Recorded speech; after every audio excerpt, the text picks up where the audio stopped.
Okay, here we have a pair of simultaneous equations. Notice that one of the equations is not linear, so we can't solve these quadratic equations by multiplying the equations by something, the elimination method. What we have to use is a substitution method, and what I'm going to do is I'm going to substitute this first equation into the second one. Okay, and I'm going to do that by realizing that y is equal to 3x minus 1. I can replace this y here. I can replace this y here, okay, with 3x minus 1, like this. So I'm going to write x squared plus, now instead of this y, I'm going to write 3x minus 1, and it's squared, and that equals 5. Okay, I'm now going to remove the brackets. Now, removing the brackets by squaring is quite difficult. I've got 3x minus 1, and I'm going to write it as 3x minus 1, just so I don't make any mistakes, and get 5.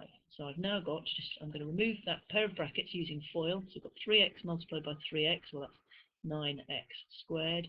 The outer terms give me minus 3x.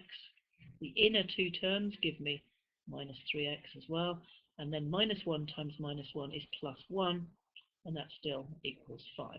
So simplifying the left-hand side, I've got 10x squared minus 6x plus 1 is equal to 5, which is a quadratic equation. The thing with quadratic equations, though, is that the left-hand side has to become, sorry, the right-hand side has to be 0. In other words, I'm going to subtract 5 from both sides and be left with 10x squared minus 6x, then 1 take away 5 is going to be minus 4, which equals 0. Okay, now I'm going to solve this by factorizing.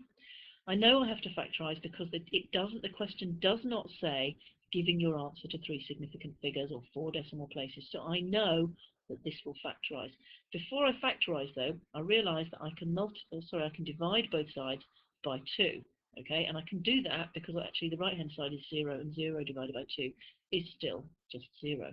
So if I divide both sides by 2, I've now got 5x squared minus 3x minus 2, which equals 0, which is a little bit easier to factorize than 10x squared minus 6x minus 4 is equal to 0. I'm going to use the crisscross method. Okay, so I'm looking for 2 numbers that multiply to make 5. Well, that can only be 5 and 1. And now I'm looking for 2 numbers that multiply to make minus 2. Let's try 1 and minus 2. Now, multiplying then, 1 times 1 is going to be 1. 5 times minus 2 is minus 10. 1 add minus 10 is minus 9, so that doesn't work. Okay, let's swap things round. Let's stick with 5 and 1. Let's stick the 2 there and the 1 there. And I can see actually that if I make that negative, well, 5 times minus 1, well, that's minus 5. And then 1 times 2 is just 2. And minus 5 plus 2 is minus 3, which gives me this number in the middle. So that's correct. In other words, my 2 brackets are going to be, looking at these, first of all, 5x plus 2. And then the other bracket is going to be using these 2 numbers, the 1 and the minus 1, so it must be x minus 1 is equal to 0. Okay, now, as usually happens with quadratic equations, now I've got my 2 brackets. Either the first bracket, so 5x plus 2, must equal 0, okay, or the alternative is that x minus 1 must equal 0. So either that has to equal 0, or that has to equal 0, because the only way that 2 things can multiply together to give you the answer 0 is if that's 0 or if that's 0. Okay, so let's go back to here. 5x plus 2 is 0. If we subtract 2 from both sides, okay, we end up with 5x is equal to minus 2.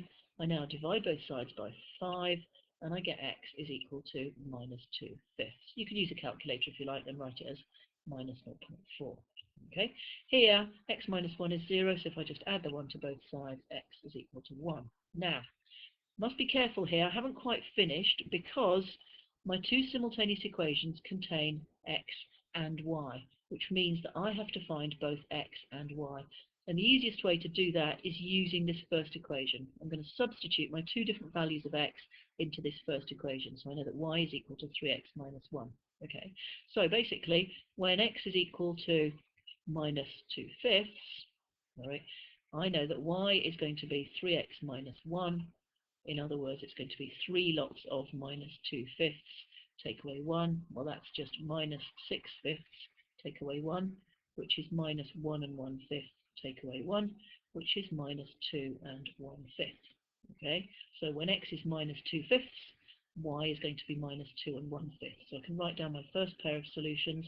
X is equal to minus 2/5. Make sure you pair them up. Y is equal to minus 2 and 1/5. So that's one pair of solutions. My other pair of solutions came from x equaling 1. So when x is equal to 1, this is a bit easier. Y is going to be 3 lots of 1 because it's 3x minus 1. So in other words, it's going to be 3 take away 1, which is 2. So when x is 1, y is going to be 2.